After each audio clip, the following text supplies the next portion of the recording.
तलवारबाज बहू।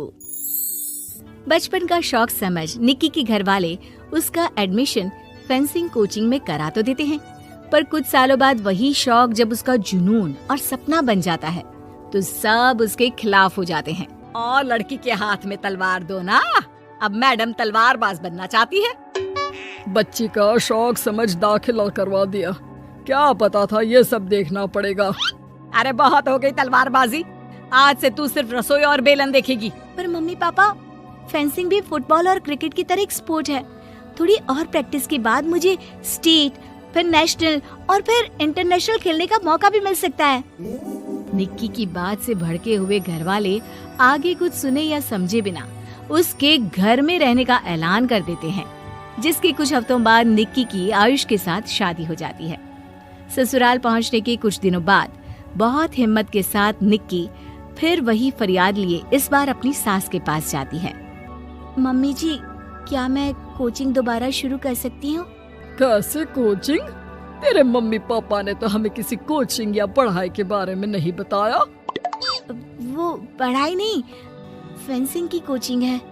और देख, अपने अंग्रेजी के बड़े बड़े शब्द ना मुझसे ना बोला कर, सीधे सीधे बता कि ये फेंसिंग है क्या। मम्मी पापा के साथ अपने एक्सपीरियंस के बाद निक्की कोई रिस्क ना लेते हुए सास से झूठ बोल मंजूरी ले लेती है और इसी के साथ निक्की के सपनों की दुनिया शुरू हो जाती है, जिसमें अब वो सुबह उठ जल्दी जल्दी घर का सारा काम खत्म करके ज्यादा से ज्यादा समय अपनी फेंसिंग प्रैक्टिस में बिताने लगती है। इसी तरह महीने बीत जाते हैं। वाओ, आई कांट बिलीव, जो सपना एक बार नामुमकिन लग रहा था, आज मैं उससे सिर्फ 2 हफ्ते दूर हूँ। निक्की, तुम बहुत अच्छा कर रही हो, बस अपने फॉर्म को खराब मत होने देना और नेशनल्स का मेडल तुम्हारे गले में आना पक्का है।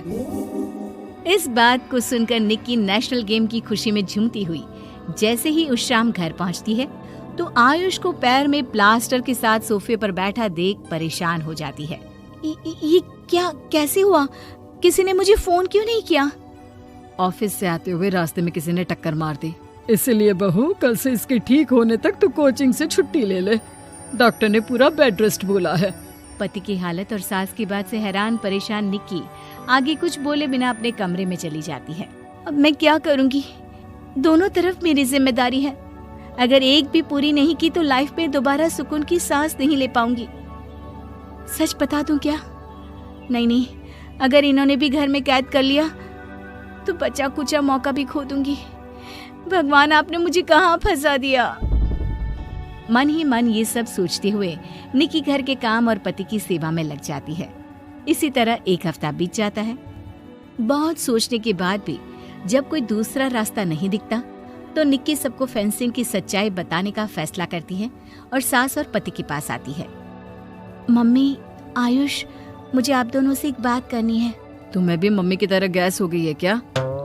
तू भी बूढ़ी औरत की मजाक उड़ा ले। एक दिन जब तेरे बच्चे तेरा मजाक उड़ाएंगे ना तो मैं भी उनके साथ बैठकर हंसूंगी। घर का ये हंसता खेलता माहौल देखकर निक्की आगे कुछ बोल ही नहीं पाती। तभी गोलियां चलने की आवाज सुनकर सब डर जाते हैं और कुछ आतंकवादी घर में घुसकर सबको बाहर निकाल देते हैं, जहां उनके एरिया के बाकी सब लोग भी इकट्ठा होते हैं। ये किसी भी तरह के होशियारी नहीं करेगा, हमें बस कुछ समय के लिए चुप रहने की जगह चाहिए, इसलिए अगर तमीज में रहोगे तो जिंदा बच जाओगे, और अगर मरने का ज्यादा मन हो तो अपना सीआईडी वाला दिमाग चला सकते हो। डर की वजह से कोई इसके आगे कुछ नहीं बोलता। कुछ घंटे इसी तरह आतंकवादियों की कैद में बैठे रहने के बाद निक्की की सास गुस्से में चिल्लाने लगती है। अरे तुम कल मुँहों को आम लोगों को परेशान करने के अलावा और कुछ नहीं आता क्या? मैं कहती हूँ, अरे एक एक को मेरी बद्दुआ लगेगी, कोई जिंदा नहीं बचेगा। ये अब क्या कर रही हो मम्मी? सॉरी, वो परेशान हो गई इसलिए कुछ भी बोल दिया। प्लीज इन्हें छोड़ दीजिए, आप कुछ नहीं बोलेंगी। अरे तू डरपोक की तरह इनसे माफी मांग रहा है, कुछ तो अपने पापा के गुण ले लेता। अगर आज वो यहाँ होते तो इतनी देर में सबका गला काट चुके होते। क्या मतलब? नहीं मम्मी, प्लीज दोबारा वही सब शुरू मत करना। आखिर कोई मुझे भी बताएगा कि बात क्या है। तेरे ससुर जी अपने समय के सबसे बेहतरीन और उम्दा तलवारबाज थे। कोई कितनी भी बड़ी बंदूक या कितने भी ज्यादा हथियारों के साथ उनके सामने क्यों ना आ जाए, सबको एक एक करके चित कर देते थे। वाह, ससुर जी और क्या क्या करते थे?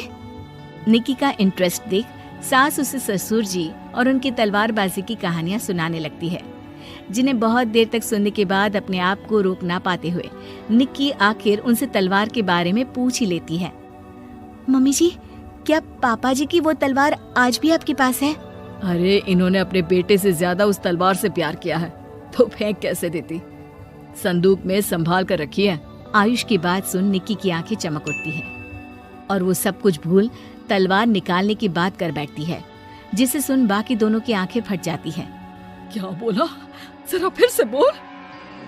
क्या कहानियां सुनकर तुम भी अपने आप को झांसी की रानी समझने लगी? यही समझ लो कि तुमने झांसी की रानी के साथ ही शादी की है। ओ मोहतरमा, जरा सपनों की दुनिया से बाहर निकल आओ और शांति से बैठ जाओ, आई बड़ी झांसी की रानी बनेगी। माहौल की गंभीरता और सास आयुष का रिएक्शन देख निक्की के पास उन्हें सच्चाई बताने के अलावा और कोई ऑप्शन नहीं बचता, इसलिए वो बिना कुछ सोचे समझे और देर किए उन्हें पूरी सच्चाई बता देती है, जिसे सुन दोनों भौंचक्के रह जाते हैं। और इसी के साथ अगले हफ्ते मुझे नेशनल्स खेलने का भी मौका मिला है, भरोसा कीजिए मैं कर सकती हूँ। निक्की की बातों से अभी तक सदमे में बैठे आयुष और सास उनकी तबीयत खराब होने का बहाना बनाते हैं और दवाइयाँ लाने के बहाने घर के अंदर जाने की बात करते हैं, जिस पर एक आतंकवादी भी उनके साथ घर के अंदर जाता है। निक्की दवाइयाँ लेने के बाद बाथरूम का बहाना बनाकर सास के कमरे में पहुंच जाती है। अब क्या बाथरूम भी साथ चलोगे? यहीं कमरे में रुको। 5 मिनट में बाहर नहीं आई तो अंदर आकर सारी गालियां सिर में उतार दूंगा। निक्की बाथरूम के अंदर चली जाती है। अब क्या करूं? तलवार कैसे निकालूं? मुझे किसी भी तरह इससे छुटकारा पाना होगा। सोच निक्की, जल्दी कुछ सोच।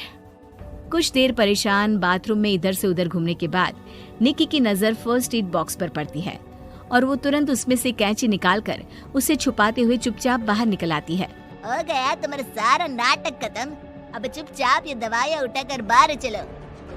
ऐसा बोलकर जैसे ही आतंकवादी मुड़ता है, निक्की तुरंत उसकी गर्दन पर कैंची से वार कर देती है और उसकी बंदूक हाथ में लिए संदूक से तलवार निकालने लगती है, जिसके कुछ देर बाद वो घर के पीछे वाली खिड़की से बाहर निकलकर छुपकर एक एक करके सब आतंकवादियों पर वार करके उन्हें घायल कर देती है। अब सारे पब्लिक की कैद में आ जाते हैं। ये सब देखकर आयुष और सास के साथ सारे लोग दंग रह जाते हैं। सास का सर गर्व से ऊंचा हो जाता है। मेरी बहू सिर्फ नेशनल्स नहीं, इंटरनेशनल भी खेलेगी। हाँ।